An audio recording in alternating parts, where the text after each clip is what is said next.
Bamangola block Trinamool Congress ও তৃণমূল যুব কংগ্রেসের সহ বিভিন্ন শাখা সংগঠনের পক্ষ থেকে বামনগোলা ব্লকের পাকুয়াহাট ডিগ্রি কলেজে গেটের সামনে বিক্ষোভ। এসআইআর এর নামে নির্বাচন কমিশন সাধারণ মানুষকে বিভিন্নভাবে হয়রানি করছে। সাধারণ মানুষদের হয়রানি করা যাবে না, তারই প্রতিবাদ জানিয়ে বিক্ষোভ প্রদর্শন করেন বামনগোলা ব্লক তৃণমূলের কর্মী সমর্থকরা। যেভাবে বিজেপি সরকারও নির্বাচন কমিশন এসআইআর এর নামে মানুষকে যেভাবে হয়রানি করাচ্ছে, তার বিরুদ্ধে এই প্রতিবাদ তৃণমূল কংগ্রেসের। এদিন এই কর্মসূচিতে উপস্থিত ছিলেন বামনগোলা ব্লক তৃণমূল কংগ্রেসের সভাপতি দ্বিজবর জয়ধর, বামনগোলা ব্লক আইএনটিটিইউসি এর সহ সভাপতি টিঙ্কু কুন্ডু সহ অন্যান্য তৃণমূল নেতা কর্মীরা।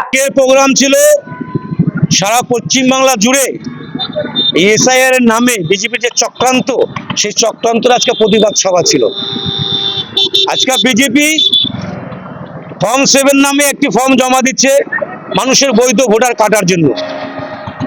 যারা তাতে এই ফর্ম জমা দিতে না পারে, তার জন্য মমতা ব্যানার্জির সৈনিক পাহারাদার হয়ে মানুষের পাশে দাঁড়িয়ে আছে এবং অবৈধভাবে আজকে 80 বছর 85 বছর 90 বছর লোকগুলাকে 8 ঘন্টা 10 ঘন্টা 15 ঘন্টার মতো লাইনে দাঁড়া করে দিয়েছে ইলেকশন কমিশনার। তার ধিক্কার জানাই, তার প্রতিবাদ জানাই আমরা।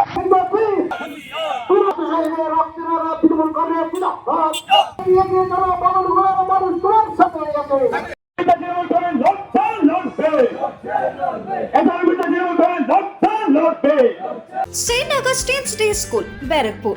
Success for every child. Admission open 2026 to 2027. Contact number 900793 4555.